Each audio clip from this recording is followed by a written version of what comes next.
Invitado al señor Pedro Yaranga, que es un analista en materia de seguridad ciudadana, una persona que estudia la evolución de la criminalidad organizada en el Perú desde hace varias décadas, la ha padecido en su carne propia, y queremos que nos describa qué ha pasado ayer, que ha sido un domingo negro en relación a la minería ilegal, tanto en la Sierra de la Libertad como en la frontera con el Ecuador y en Puno. Cuéntenos, por favor, qué sabe usted sobre los acontecimientos que se han producido el día de ayer con su saldo de extorsión y de muerte. Sí, buen día. Lo que pasa es que algunos medios, la policía misma y la misma empresa están calificando mal porque dicen mineros ilegales. Eso es un poco para maquillar. Son delincuentes comunes, son bandas organizadas. Y estas bandas están operando ya desde hace tiempo. ¿Cómo se controla estas bandas? Con un buen trabajo de inteligencia.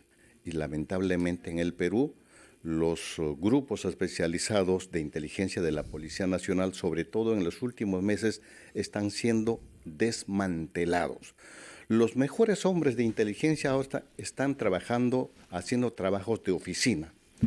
Y gente que tiene experiencia de 15, 18, 20, más de 20 años.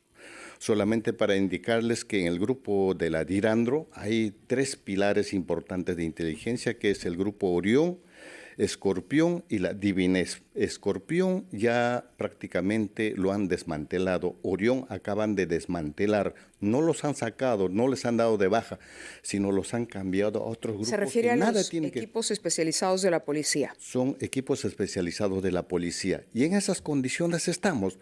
¿Por qué lo han hecho eso?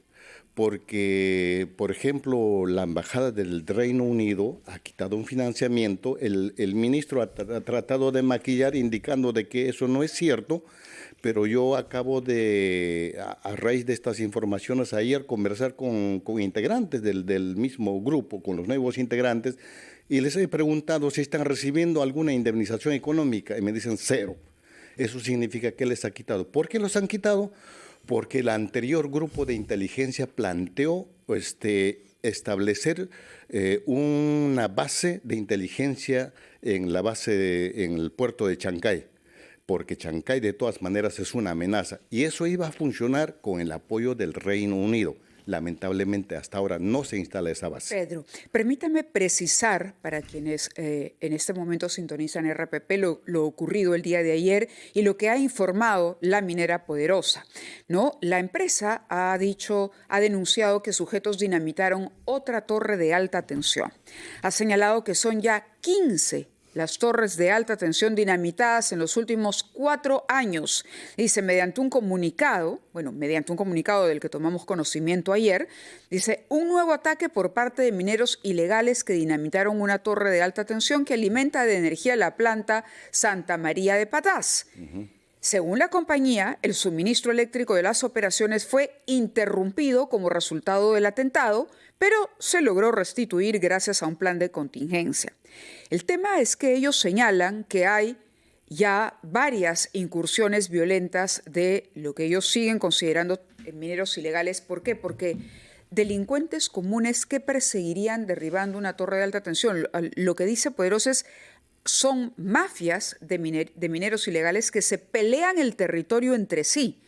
Y para eso es que llegan a estos niveles utilizando además métodos propios del terrorismo. No es tanto así. A través de los años se ha demostrado, por ejemplo, que la operación que hacen son los delincuentes, estos denominados parceros, pero que al mismo tiempo cuentan con información, porque esa es una información clasificada. ¿Quién sabría de que en tal kilómetro de tal socavón hay un material minero con alto contenido de oro? Esa es una información clasificada. Hasta la policía ya ha demostrado. Entonces, habría que continuar con esas informaciones.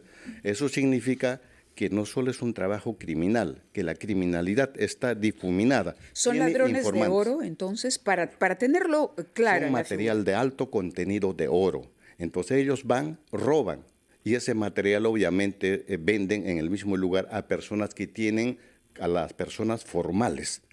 Y eso obviamente la gente sabe, la policía sabe, pero no se profundiza con las investigaciones, lamentablemente. De acuerdo. Y respecto a la frontera con el Ecuador, usted ha llamado la atención una sobre... parte de esta criminalidad que se ha iniciado después de la pandemia en Patás, ya una parte ya salió y está operando en la zona del Amazonas, en la frontera con Ecuador. Se autodenominan como los trujillanos. Tengo información que hace 3 días ellos ya tuvieron un enfrentamiento con los choneros de Ecuador, porque por ahí existe una carretera de más de 6 kilómetros desde una zona de Antzaza en el Ecuador hasta la zona de El Tambo en Perú. Son más de 6 kilómetros. Y esos 6 kilómetros lo han hecho con dinero de la criminalidad. Lamentablemente, después del último operativo de la Fuerza Armada y la Policía Nacional Peruana, si bien es cierto que han destruido las maquinarias pesadas, pero no han destruido la carretera. La carretera está intacta y el tránsito es constante. Y hay una amenaza de que puedan ingresar con otras maquinarias pesadas. Eso ha conllevado a un enfrentamiento entre la delincuencia peruana, que en este caso son los trujillanos, y los choneros de Ecuador, porque cada uno cobra pues impuestos, llaman impuestos de $10,000 para arriba, para el tránsito, por ejemplo, de la maquinaria pesada de los mineros ilegales ecuatorianos. ¿Y qué sabemos sobre la Rinconada en Puno? Bueno, en el caso de Ecuador, de la frontera, me indican que hay 2 choneros desaparecidos, al parecer que han sido, son muertos, y ellos a través de algunos audios están reclamando que les entreguen los cuerpos de sus camaradas. Hay un cruce de audios y están amenazando que si no les entregan en el transcurso ¿Ese cruce de de los audios es entre quién y quién? Entre la parte de los jefes de los choneros y algunas personas de la parte peruana. O sea, bandas peruanas criminales con bandas ecuatorianas. Amenazándose ¿Y la policía mutuamente. ausente de todo esto? La policía está ausente, también las Fuerzas Armadas, pero hay una pequeña base de la Fuerza Armada y la policía, y los choneros ya están amenazando con incursionar. Y en el caso de Rinconada, en el distrito de Ananea, en la provincia de Putina, también hay 3 fallecidos, consecuencia de una balacera de ayer, en la madrugada de ayer. Hasta ahora las personas no han sido identificadas. ¿No? Pero eso es también minería ilegal. Eso sí es minería ilegal. Eso es minería ilegal. Claro, ahora, volviendo a Patás, la empresa acá, yo sigo leyendo los detalles de lo ocurrido, dice que también atacaron los responsables de destruir esta torre a otro grupo de, lo que ellos dicen, mineros informales en la quebrada de Carguabamba. Han secuestrado a 17 personas. Producto del enfrentamiento entre ambos grupos, se ha generado un derrumbe en la entrada de la Bocamina que ha dejado retenidos a trabajadores. Es decir, la situación, la verdad, es de máxima preocupación, y mencionan el hecho de que no se haya establecido ahí, ¿no?, un puesto de control, que el Frente Policial en Patás, algo en lo que se había comprometido el gobierno. Es decir, hay una permisividad, o es incapacidad, o es más bien todo este engranaje de penetración incluso dentro de la policía por parte de estas mafias. Vamos a ver objetivamente el caso Patás. En el caso Patás no hay espacio para nada. Es una zona de minería, a tal punto que los socavones cruzan por debajo del pueblo, y al momento en que dinamitan, hasta el pueblo remece un poco. Los pocos policías o las Fuerzas Armadas que van momentáneamente, ellos están en la zona de Santa María, que es de propiedad de La Poderosa. No hay un espacio ahí para hacer una comisaría, nada. Sería más o menos a 40 minutos, a 50 minutos que la población podría destinar, pero tiene que ser un trabajo mucho más sostenido de inteligencia. La población sabe quiénes son. Pero lo que pasa es que tampoco hay dirigentes de la población también que han sido muertos por esto, sí, por supuesto, enfrentarse y obviamente, por defender, claro. La población está organizada en rondas cambio. Lo que pasa es que hay un problema social también de más de 40 años entre la misma empresa y la población, porque todo el terreno de la población, que son un poco más de 3.500 hectáreas, ha sido concesionada a la empresa a sabiendas de que todo ese pueblo vivía de la minería desde hace más de 400 años. Ese es el gran problema social. Si es que no se resuelve ese problema, obviamente la situación creo que va a continuar.